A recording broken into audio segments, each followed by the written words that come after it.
So glad you tuned in. Let the movie talk begin. On that point, I just recently watched Pulp Fiction, which I've probably seen that movie 25 times. And there were scenes in that and lines of dialogue that I had forgotten. I was just like, and I thought I knew that movie like wall to wall. It's also, by the way, that movie holds up, what is it, 30 years later? He died of dysentery. Give me the watch. I hid this uncomfortable hunk of metal up my ass 2 years. Yeah, it's over 30 years now. And I saw a 30-year anniversary Fathom event. Yeah, it was years ago. I wonder. I think I told you because I watched Tarantino live. I've been going through and rewatching all his movies from in order, and they still all hold up. I haven't watched one where I was like, no, that doesn't hit. That still doesn't hit. It's like Jackie Brown is sensational. Reservoir Dogs, sensational. True Romance, all great. Like those are all great films. In Pulp Fiction, there was a documentary a few years ago. Kenya took Josh and I to see it. And I think it was called 8.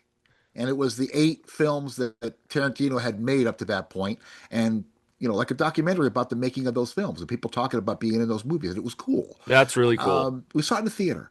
It was before, I guess it must have been before, what was I guess it was after Django. I can't remember now. Because there's been 9 movies, right? Yeah. Yeah. If you count the Kill Bills as one. And you don't count True Romance. Well, yeah, because he didn't direct that. Yeah, so it was a documentary and it was cool.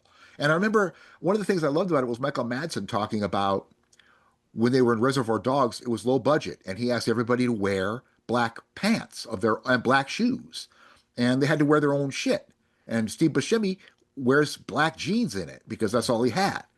And it's called QT8, by the way. QT8. So there's Michael Madsen says, I didn't have any black shoes, but I had black old cowboy boots that I had for many years. And so in the movie, you see that when he takes a switchblade out of his shoe to cut the cop that he's got tied up, it's in this like boot. I remember that. Nappy looking cowboy boot that's obviously really old, and it puts a little spin on the character that wasn't there before. You ever listen to K. Billy's Super Sounds of the 70s? Yeah, it was only because that's the only black shoes he had.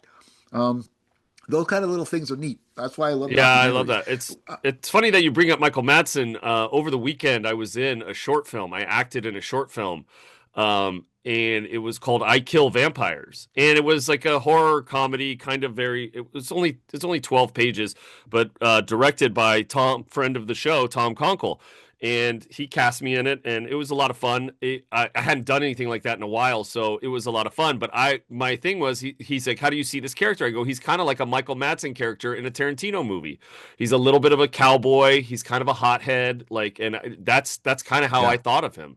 And he's real cocky, and that's how Michael Madsen is in all those movies. And I just recently watched Kill Bill again because I'm doing that Tarantino thing, and he's great in that. Michael Madsen is great in Kill Bill, and he's like so understated. He's a good actor, and I don't think anybody ever said this, and maybe I'm wrong, but that's what Mr. Blonde is, one of those characters that sticks in people's heads. Yeah. So you can't even really forget that when you watch him playing a different character. Hey, what's going on? You hear that? That's a lot of Tarantino. So I thought that about Hans Landa. Every time I see Christoph Waltz now, it's like I think of that Nazi character. I just hear that voice. And even when he's in something like Carnage, which is way different than what he was in Inglourious Bastards, he's still it's still reminiscent. It's hard to get away from that, and that's kind of speaks to Tarantino's world. Yeah, that happened to Rutger Hauer, and I think it also happened to Aaron Eckhart. Sun eyes creeping over the San Gabriel Hills. Another Tuesday morning, time to get our thrills. Zander and Jeff